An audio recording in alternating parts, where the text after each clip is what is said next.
ተጋሩ ኮይኖም ሸፋቱ ኢልና ንጽውዖም ዓፋርዶ በዚዶ ሸፊቶም ዘለው ሕዚ ኣዛዚና ኣብይ ኣሕመድ እዩ ይብሉ ኣለዉ ኣዛዚና ኣብይ ኣሕመድ እዩ ኣነ ይኮንኩን ባዕሎም ጽሓፍዎ እዩ እዚኣ እኔትልኩም እዚኣ እንታይ ትብል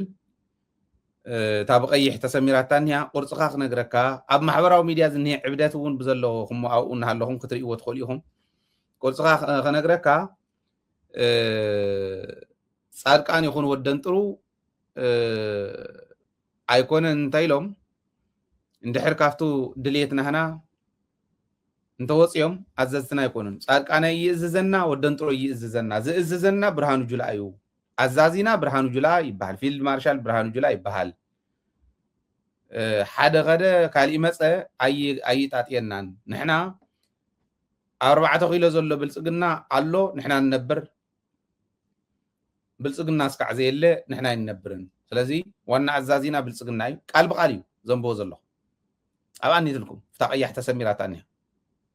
ባዕሎም ቶም ትግራይ ፕሮስፐሪቲ ፎርስ ዝብሎም ኣነ ቲፒኤፍ ኢሎም ዝገልጹ ናይ ፕሮስፐሪቲ ፎርስ እዮም እንዳበልና ኢና ትግራይ ፒስ ፎርስ እንዲዮም ዝብሉ ነይሮም እቲ ፒስ ግደፍዎ እሞ ሰላም ዘይብልካ ሰላም ዘይትፈልጥ ኣብ ዝሓለፈቶ ዘይትፈልጥ ፒስ ክትብል ኣይትኽእልን ትግራይ ፕሮስፐሪቲ ፎርስ ናይ ትግራይ ብልጽግና ሓይሊ እዮም ዝበሃሉ ከምኡ እንዳበልና ሚና መፂና ለዚ ባዕሎም ሕዚ ኣዛዚና ጻድቃነ ይኮነ ወደን ጥሮ ይኮነን ኣዛዚና ብርሃኑ ጁላ ይበሃል 4 ኪሎ ዘሎ መንግስቲ ዝኒሄ ጉጅለ ብልጽግና እስካዕ ዝሃለዎ ንሕና ንህሉ ንሱ የለን ንሕና የለናን ስለዚ ንህልውና ብልጽግና ኢና ክንሰርሕ ይብለኩም ኣሎ እዚኣ ብደንቢ ጌራ ትገልጽ እያ ፈተና ዝኾና ዘሎን ትግራይ ባዕሉ ትግራዋይ ምዃኑ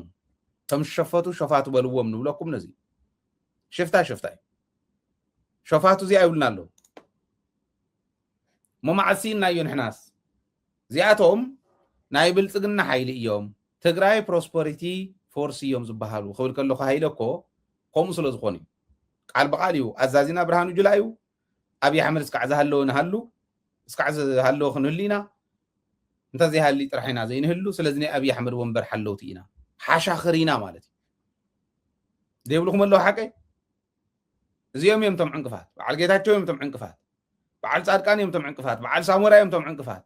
ቶም ፀረ ትግራይ ተሰሊፎም ዘለው እዮም ቶም ዕንቅፋት እዚኦም ግን ሹሾንተ ዝኾኑ እውን ንህዝቢ ትግራይ ክስዕርዎ ይኽእሉ ተተሓሳስባ ንሱ ንዕኦም ኣዋሪዱ ውርደተኛታት ምዃኖም ይረጋገፁ እምበር ኣብ ቀረባ እዋን ሃገርና ከም ንምስርቲ ኣይጠራጠርኒ ነገር ግን ሓሻኽር ኢና ኢሉ ሕዘ ኣይኮነን ነጊርና ቶም ተመለሱ ነታ ኩነታት ምስ ረኣይዋ ንትግራይ ከም ዘይኮነት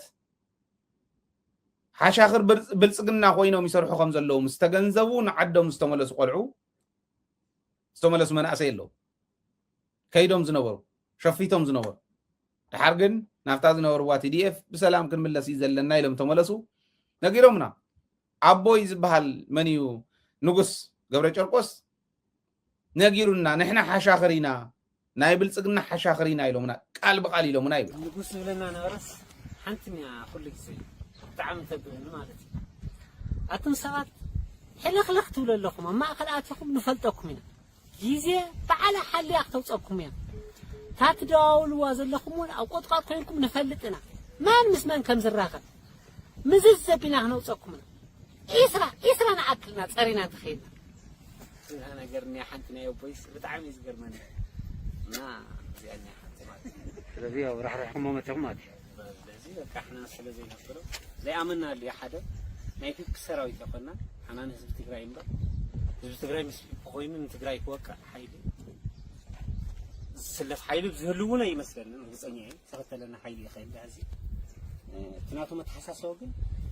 ኣብቲ ሞጁል እውን ርኢና ኢና ሓሽከር ኢና ኢሎምና እዮም ብግልፂ በቃ ሓሽከር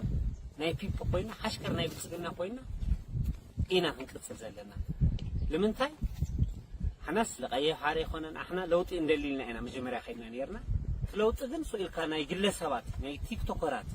ወይ ናይ ዝተወሰኑ ኣክቲቪስታት ናይ ባዕሎም ናይ ግለ ባይዘወይ ተስፋይ ዝበላ እውን ሓንቲ ኣላ ናይ ባዕለይ ሰራዊት ኣለውኒ ኢሉ ሓናስ ናይ ግለሰብ ኣይኮናን ናይ ህዝቢ ትግራይ እምበር ስለዚ ንዙ ኢና ዘይተቐበልናዮ ምስ ረኣናዮ ወዲያውኑ ናብ ዓድና ከም ንምለስ ገርና ኣለና ማለት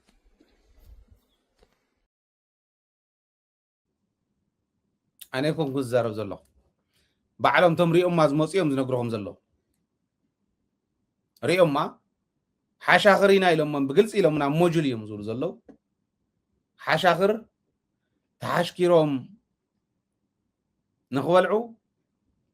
نخبرهم نخحدرو تحشكيرهم يخدو جاكانو كن كم زيلهم ولا أنت تجاجيو زي جاجيلن تمالي سمن عدم يوصل عنكفات